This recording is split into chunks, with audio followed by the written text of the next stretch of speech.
Desde o início dos problemas nos Estados Unidos, Lula tem dado sucessivas declarações otimistas, como a que fez no sábado passado no ABC Paulista. De que a crise americana, se ela chegar aqui, ela lá é um tsunami. Aqui ela vai chegar uma marolinha. Critica o excesso de otimismo do presidente. Como a receita vai despencar, é necessário que ele comece a pensar imediatamente em corte de gastos. Este economista concorda. O gasto do dia a dia, custeio, programas de duração continuada, pessoal, tudo isso vai ter de diminuir. As rádios, as emissoras de TV, a mídia em geral dá o alerta. Avisa que um maremoto de grandes proporções já foi detectado em seu epicentro e se aproxima. No entanto, o que faz a Defesa Civil, o que faz o sistema de alerta? Emite um recado contrário, tranquilizador. Diz que não se trata de tsunami, é apenas uma marolinha que vem vindo aí. O presidente criticou os que defendem cortes de despesas e reiterou que o governo manterá os investimentos, mas que vai controlar os gastos com a máquina pública. Nós não vamos investir nenhum centavo em custeio, enquanto tiver dificuldade. Mas vamos investir todos os centavos possíveis em coisas produtivas, em coisas que possam gerar empregos, em coisas que possam gerar distribuição de renda, salário e poder de compra do povo brasileiro. O governo vai dar uma mãozinha para aumentar as vendas de carros, as exportações e o crédito dos empresários. Durante a reunião do Conselho de Desenvolvimento Social, o ministro da Fazenda anunciou ainda que vai acelerar a devolução dos créditos tributários das empresas. Já a ministra da Casa Civil, Dilma Rousseff, disse que o governo vai continuar a investir em obras do PAC, avaliadas inicialmente em 504 bilhões de dólares. As medidas foram elogiadas por empresários. O presidente Lula, mais uma vez, se mostrou otimista e com discurso afinado com o do ministro da Fazenda. Eu acho que vocês vão ter surpresa. Quem está apostando em crescimento muito baixo em 2009 pode quebrar a cara. Os analistas que tomem cuidado. Inteiramente na contramão de todo mundo. Todo mundo desesperadamente adotando aquelas medidas que a gente sabe que são as únicas possíveis. Mas nós não fizemos isso. É pouco provável que na eleição do ano que vem nós tenhamos uma situação de bonança. Nós vamos estar numa situação complicada, provavelmente. Não é o que eu desejo, não é o que ninguém aqui deseja. Aliás, se tem uma característica do PSDB, eu posso falar isso sem nada de gabolice, é não jogar no quanto pior melhor. Nós não sabemos jogar no quanto pior melhor. Felizmente, o povo sabe como mandar o seu recado. A queda de popularidade no prestígio do presidente da República é um indicador. Aqui ela vai chegar uma marolinha. Marolinha porque não afeta ele. Produção da indústria desaba. É a maior queda desde 91. Má administração aí do governo. Crise avança com desemprego. Primeira coisa foi mandada embora. E o governo Lula atrasa as obras do PAC. É só falação e pouco trabalho. Governo Lula. Muita marota, pouco trabalho. Democratas. Compromisso com o Brasil. Não está errado. É um erro de análise econômica. É erro. Às vezes o engenheiro constrói uma ponte e a ponte tem um defeito, né? Às vezes constrói um avião, o avião tem um defeito. No caso, eles estão errando. É falta de formação sólida e de experiência de conhecimento econômico. Candidato José Serra, gostaria de saber o que você pretende fazer em relação aos impostos. Você pretende aumentar, abaixar impostos, ou você pretende dar políticas de incentivos fiscais, que nem o PT fez quando viu a crise financeira e abaixou?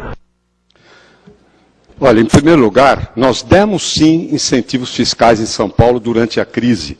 Incentivos fortíssimos. E, ao mesmo tempo, aumentamos o investimento público, que ficou no nível mais alto da história, e a combinação desse investimento com os incentivos que nós demos incentivos fortes do ICMS, permitiram criar, na época, garantir 1 milhão de empregos. Essa foi uma contribuição que o Estado fez na época da crise. Alguns governos estaduais enquanto nós estávamos baixando as alíquotas de IPI, eles estavam implantando o que se chama de substituição tributária. O que é substituição tributária? Significa você pegar o tributo que está ao longo da cadeia produtiva e puxá-lo para o início da cadeia produtiva. Ou seja, no início do processo, você antecipou o imposto a ser pago, você tirou capital de giro das empresas. Os empresários, tendo que pagar esses impostos antecipadamente, eles não repassaram para os preços a totalidade disso aqui. Isso foi feito em São Paulo e em outros estados, e eu vou conversar com os governadores, não é? Porque, de certa forma, eles se aproveitaram. Veja, a tributária é um mecanismo legítimo, tecnicamente correto, porque ele combate a sonegação. É um expediente correto, porém, feito no momento errado.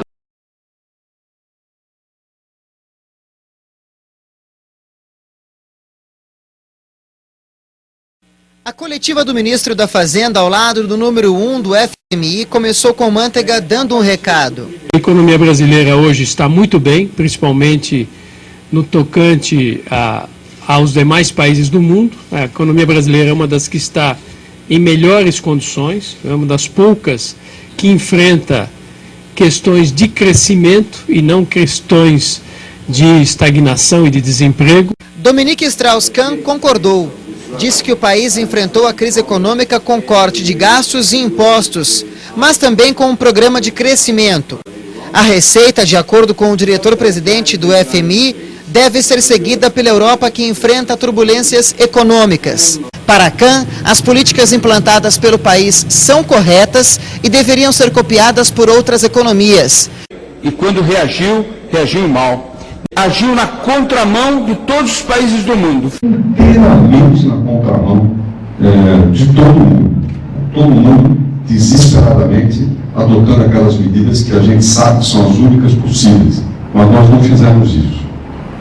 Aqueles burros de circo pobre, o espectador falava número 4 e o burro dava 4 batatas no chão. Embuste ou não, os jornalistas perguntaram. Um lado, o governo põe o pé no breque e o Ministério da Fazenda põe o pé no acelerador. Pelo menos essa é a sua O risco é o carro rodopiar. Quer dizer, o que o samba do criou, não é uma contradição completa. Pode quebrar cara. A verdade é que o PIB de hoje demonstra que a economia brasileira está se recuperando. Mas demonstra também que ele só caiu do jeito que caiu. Porque uma parte da sociedade brasileira entrou em pânico, porque acreditou mais nas manchetes de jornais do que naquilo que a gente falava que ia acontecer neste país.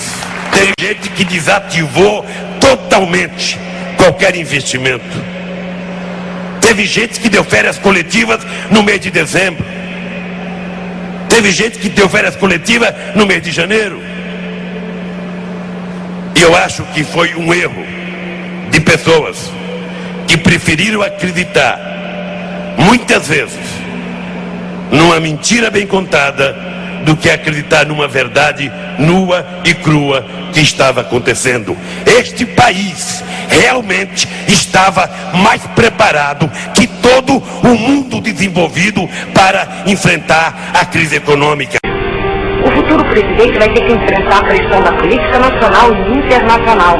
E vem muita pressão por aí. É por isso que eu vou votar no Serra. Ele me dá segurança. Porque dele eu sei o que esperar. Está errado.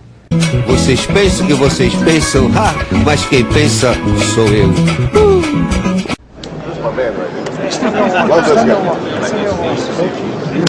Canalhas, arrependei!